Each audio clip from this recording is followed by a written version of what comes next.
Salut les replayers, on se retrouve pour une nouvelle vidéo. L'équipe de France qui, pour son premier match de préparation, bat le Luxembourg 3-0.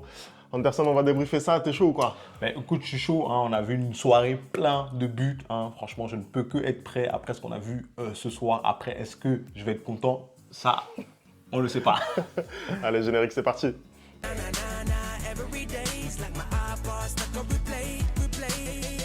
C'était un bon match de l'équipe de France, rondement mené, ils ont maîtrisé la partie 3-0 score final. On a vu des beaux buts, on a vu du jeu quand même malgré tout. Qu'est-ce que toi t'as pensé de ce match, Anderson? Je pense que c'est un match où on ne peut pas tirer grand-chose. Je suis désolé. On a vu cette équipe de France contre une équipe de Luxembourg contre qui elle avait eu un peu de mal dans les qualifications, il me semble, de la Coupe du Monde. Je crois que vous avez fait match nul et Il me une semble. victoire aussi de la France. Là, ce soir, on retrouve une équipe du Luxembourg qui était un peu plus joueuse que ce qu'on connaît d'elle d'habitude. Donc l'équipe de France qui s'impose, on va dire logiquement, quand on regarde la physionomie du match où ils ont eu le ballon pratiquement tout le match, et quand on voit aussi l'animation offensive alignée par Didier Deschamps, bah, le score est normal. Après, je ne peux pas m'empêcher de penser que c'est la même équipe du Luxembourg contre qui le Portugal s'est baladé et a inscrit 9 buts. Donc quand tu as une équipe comme le Portugal qui arrive à inscrire, c'était 9 buts, c'est bien ça? Ouais, c'est ça. 9-0 contre le Luxembourg, et tu as l'équipe de France qui est censée être, je pense on va faire des vidéos comment dire, en route vers l'Euro, et on dévoilera à ce moment-là à quel classement on va mettre la France dans les favoris, parce que j'ai failli vendre la mèche. Quand tu as une équipe de France qui est parmi les favoris, les gros favoris, que ce soit pour les amoureux de football et que ce soit pour les bookmakers de cet Euro-là, passer 3 buts, et encore, les 2 derniers sont arrivés un peu assez tard dans la rencontre. Je trouve que voilà, c'est pas suffisant pour moi. Pas suffisant. Écoute, je pense que on se trompe un peu sur l'objectif du match. Là, le but pour Didier Deschamps, c'était un petit peu, voilà, de mettre un petit peu en jambe son équipe titulaire. C'est ce qu'il a parfaitement fait. On sait très bien sa science dans la gestion d'un groupe. Là, en l'occurrence, voilà, un premier adversaire à sa portée. Ça lui permet une revue d'effectifs. On a pu notamment fêter la première sélection d'un Bradley Barcola, par exemple, qui s'est tout de suite montré décisif à sa rentrée. Voilà, ça a permis de remettre en confiance des joueurs, notamment comme Randal Kolo Muani. Et puis, ça a permis aussi, voilà, de tester de nouvelles choses tactiquement, parce que Oui, c'est vrai que là, on a une nouvelle formation. effectivement, là, on est passé, en tout cas en phase offensive, on est passé à une défense à 3 qui a en soi donné satisfaction. Tu as parlé voilà, de la faiblesse de l'opposition. Mais bon, il faut des matchs, il faut des minutes pour créer les automatismes. C'est ce qui s'est passé ce soir de mon point de vue. Il n'y a pas eu d'occasion côté luxembourgeois. Ils n'ont Après, oui. pas du tout été mis en danger. Voilà, c'est un bon match, je trouve.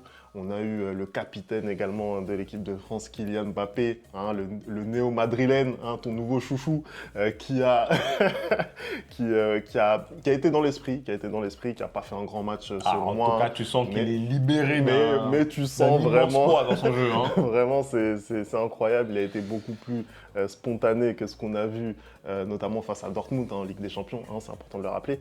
Et donc voilà, tout le monde a été dans l'esprit, j'ai trouvé. C'est un bon match pour moi, pour l'équipe de France, et c'est ce qu'ils doivent faire en vue de l'Euro.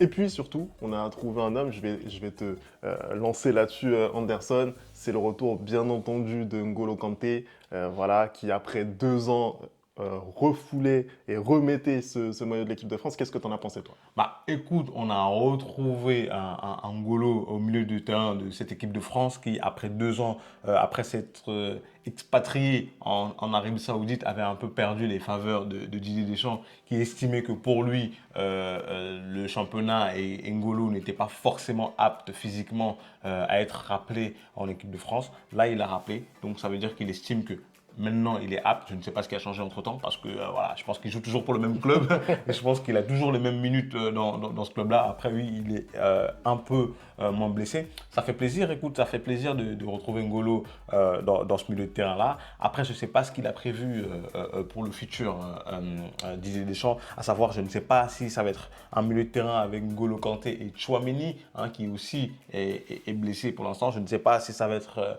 N'Golo Kanté, Kamavinga. Je ne sais pas en fait qui va être dans ce milieu de terrain-là, mais ça fait plaisir de voir qu'il est de retour et forcément, ça donne plus de billes à Didier, hein, qui est venu là vraiment avec un milieu de terrain et même un effectif fourni, hein. C'est pour ça que moi je suis un peu déçu parce que j'ai vu ce soir, parce que pour moi l'effectif il est vraiment trop fourni pour ne pas rouler sur le Luxembourg. Après, tu as raison, je pense que je te rejoins aussi quand tu dis que ce match-là avait vraiment pour but aussi de faire jouer certains, de faire tourner l'effectif, de tester de nouvelles choses. Et dans ce sens-là, tu ne peux pas non plus comment dire, être à 100% dans le match. Pratiquement personne ne l'était, si ce n'est Mbappé. Hein, j'ai pas compris. On a retrouvé un Mbappé neuf qui courait, qui faisait des courses défensives, qui allait au pressing. Vraiment, c'était tout nouveau. C'était tout nouveau. J'espère que c'est ce qu'il fera à Madrid, hein. Mais oui, ça fait vraiment plaisir de retrouver N'Golo Kanté dans ce milieu de terrain-là. Et surtout quand tu vois ce qu'il est capable de faire, bah, tu sais très bien qu'il va être hyper utile si tu comptes aller loin pendant cet euro-là. Moi, j'aimerais parler du match d'un homme, celui de Marcus Thuram, parce que c'est encore un des postes où l'incertitude est toujours, voilà, est toujours présente. On ne sait pas si Thuram sera le titulaire. En tout cas, s'il est le titulaire dans l'esprit de Deschamps. Et vu la prestation qu'il livre encore une fois ce soir, il n'arrive pas à être buteur une fois de plus. Je trouve que ça fait beaucoup dans des matchs en plus de l'équipe de France où il y avait largement la place de faire mieux. Il y a eu des prestations, notamment par le passé, qui n'ont pas été à la hauteur du statut qu'il a maintenant. Il fait une énorme saison à l'Inter de Milan, mais il n'arrive pas à confirmer en équipe de France. Les places se font chères. Là, aujourd'hui, Olivier Giroud, il est un petit peu vu comme un joker. Je pense qu'on va en avoir besoin côté équipe de France si jamais Thuram continue à faire ce genre de prestations. Parce que bah, pour moi, c'est toujours faible par rapport au joueur qu'il est. Je trouve qu'il a du mal à conserver les ballons. Il ne soulage pas son bloc. Alors que là, sincèrement, il est face à une opposition qui, de mon point de vue, voilà, ne paie pas de mine. Mais effectivement, voilà, c'est compliqué pour lui, encore une fois, pour Marcus Thuram. Euh, Après, sur le milieu de terrain, tu as parlé de N'Golo Kanté. Moi, personnellement, je pense que si Deschamps le ramène, c'est parce qu'il se dit que ça va être un titulaire en puissance. Voilà, je ne vois pas Didier Deschamps, surtout avec sa logique de groupe, amener un N'Golo Kanté, Et ne pas. tout N'Golo Kanté qu'il est, hein, parce que voilà, il est sympathique, il est gentil, voilà, il est mignon, etc.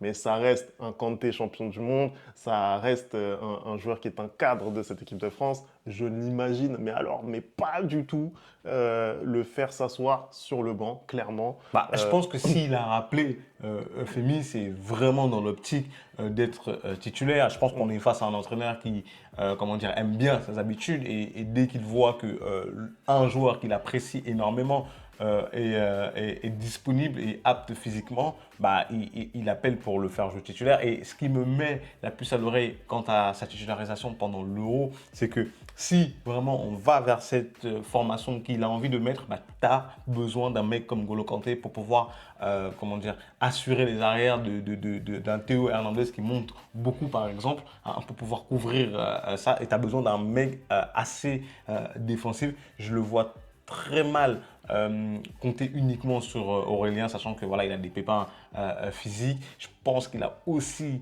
un peu de mal avec le jeu de Kamavinga. Je pense que Kamavinga prend beaucoup trop de risques au goût de Didier Deschamps, hein, alors que c'est tout ce qui plaît à Ancelotti de l'autre côté. Donc pour moi, je pense que vraiment, il vient là avec son assurance tout risque, à savoir N'Golo Kanté, pour qu'il soit titulaire dans cet euro-là. Pour revenir sur Marcus Thuram, je suis totalement d'accord avec toi. C'est-à-dire qu'à un moment donné, ça y est, c'est bon, tu as eu énormément de chance. Et je trouve que les prestations qu'il livre ne sont tout simplement pas à la hauteur. Et je pense qu'aujourd'hui, si on avait un autre avant-centre que Olivier Giroud, parce qu'il se fait aussi vieux, je pense qu'il serait titulaire aujourd'hui cet avant-centre-là. Hein. Donc, heureusement pour Marcus Thuram, l'âge d'Olivier joue en sa faveur. Mais ouais, je ne sais pas vers quoi on va aller vers l'Euro. Peut-être vers une place de Kylian Mbappé aux avant-centres. Hein. Peut-être pour être un peu plus rassurant, parce que le niveau qu'affiche à l'heure actuelle, en tout cas Marcus Thuram, n'est clairement pas satisfaisant et n'est clairement pas au niveau pour un Euro. Écoute, on verra hein, ce que ça va donner à l'Euro. En attendant, il reste un match encore de préparation à l'équipe de France. Ce sera dimanche, ce sera face au Canada. Merci d'avoir regardé cette vidéo. On n'oublie pas les bonnes habitudes, @le replay foot. Vous me dites ce que vous avez pensé de cette équipe de France. Et nous, on se retrouve très très vite pour une nouvelle vidéo. Ciao!